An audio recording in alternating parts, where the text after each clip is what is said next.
Assalamualaikum warahmatullahi wabarakatuh. Salam bahagia dan salam sejahtera untuk kita sekalian. Baik, teman-teman sekalian, hari ini saya akan mempresentasikan mengenai aksi nyata modul 1.2, yaitu tentang peran dan nilai-nilai guru penggerak. Nah, yang tertuang dalam refleksi Dwi Mingguan aksi nyata 02, yaitu hal konkret dan rutin sebagai bentuk manifestasi peran dan nilai-nilai guru penggerak. Apa saja hal-hal yang sudah saya lakukan di sekolah, hal apa saja yang sudah rutin saya lakukan di sekolah terhadap perubahan kecil, ya. Perubahan kecil saya katakan yang menurut saya akan memberikan efek ke depan lebih baik. Seperti itu. Jadi ada beberapa hal yang sudah saya lakukan dan mulai saya budayakan di sekolah. Nah, seperti apakah itu? Mari kita simak bersama-sama. Yang pertama, saya mulai memudayakan untuk datang ke sekolah itu lebih awal. Atau saya tidak berupaya untuk terlambat. Saya selalu datang lebih awal dari semua rekan-rekan guru. Bahkan saya berupaya datang lebih awal dari semua siswa saya. Kenapa demikian? Hal itu saya mulai lakukan karena menurut saya di pagi hari itu kita bisa melakukan berbagai hal positif. Itu yang pertama. Yang kedua, di pagi hari biasanya ada siswa yang diantar oleh orang tuanya ke sekolah dan orang tuanya belum mau pulang sebelum anaknya ini mendapat pendampingan dari guru. Nah, di sini saya melihat ada satu hal yang perlu disadari oleh seorang guru, bahwa kehadiran guru sangat diperlukan di sekolah. Terlepas dia dari seorang guru piket ataupun tidak, haruslah dia berupaya untuk datang lebih awal ke sekolah sebagai bentuk tanggung jawabnya kepada siswa atau kepada murid dan sebagai bentuk penilaian orang tua terhadap sekolah. Logikanya, ketika sekolah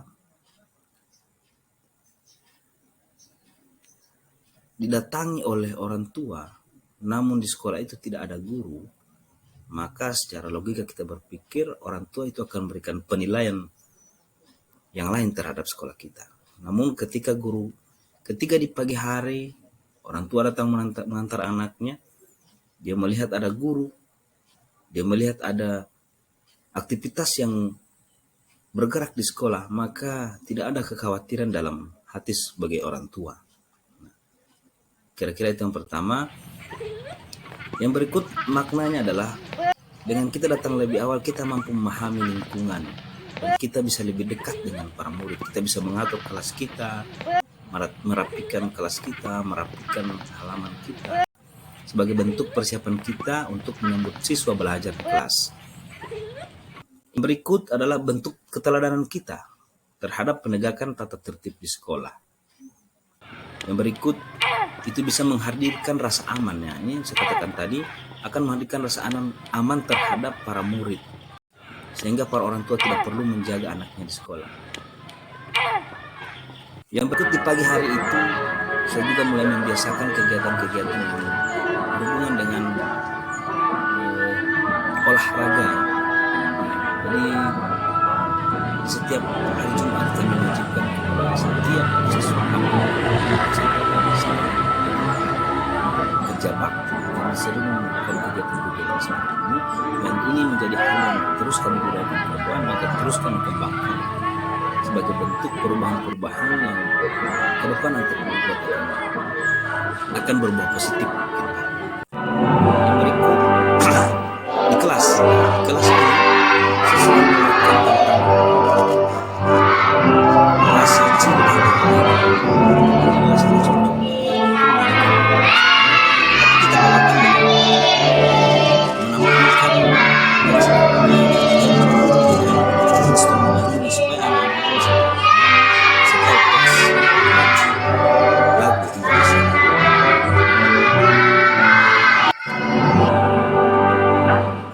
Yang berikut, begitu juga dalam penerapan materi, saya banyak mulai menerapkan sistem pendekatan demonstrasi yang relevan dengan kemandirian murid. Nah, di sini saya garis bawahi bahwa siswa kelas 1, saya kan hari ini bertugas sebagai wali kelas 1, saya banyak mentil masalah kemandirian siswa di kelas 1, karena di kelas 1 itu banyak siswa ya, banyak murid yang belum memahami tentang nilai kemandirian diri, mulai dari mengatur tempat tidur. Nanti kemudian kamu praktekkan di rumah ya.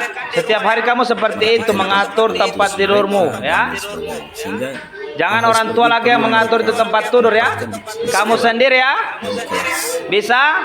Dan ini adalah salah satu contohnya di mana saya menyuruh siswa untuk mendemonstrasikan bagaimana cara mengatur tempat tidur.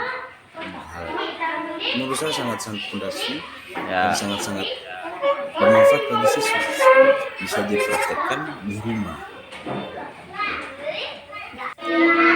Berikut juga tentang berdoa di kelas, itu merupakan bentuk penghargaan kita atau wujud kita sebagai makhluk yang beragama. Jadi kita mengembangkan diri siswa dengan cara-cara tampilkan video tentang doa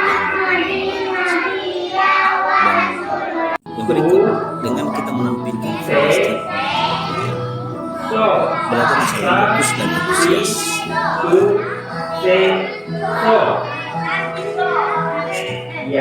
Siswa bisa lebih fokus belajar. Ini hal-hal yang menurut saya terapkan dan menurut saya bisa memberikan nilai yang positif, nilai tambah dalam perkembangan belajar siswa dan perkembangan anak-anak ke depan. Kecil seperti ini, namun bisa memberikan efek yang besar ke depan. Mungkin terakhir, saya kembali mengingatkan tentang fokus tugas kita kali ini, yaitu dalam aksi nyata ini bahwa Bapak Ki Hajar Dewantara dalam kalimatnya mengatakan, aku hanya orang biasa yang bekerja untuk bangsa Indonesia dengan cara Indonesia. Nah, beliau saja orang sebesar beliau dan sehebat beliau mengatakan bahwa dirinya orang biasa. Dan dia bekerja hanya untuk bangsa Indonesia dengan cara Indonesia. Nah, ini adalah kata-kata yang menurut saya bisa menjadi motivasi, inspirasi bagi kita bahwa teruslah bekerja. Jangan melihat bahwa status kita siapa dan apa. Kita harus terus bekerja untuk bangsa ini dengan cara-cara yang sesuai dengan apa yang berlaku di masyarakat. Itu dari saya, terima kasih. Salam pejuang dan salam prestasi. Assalamualaikum warahmatullahi wabarakatuh.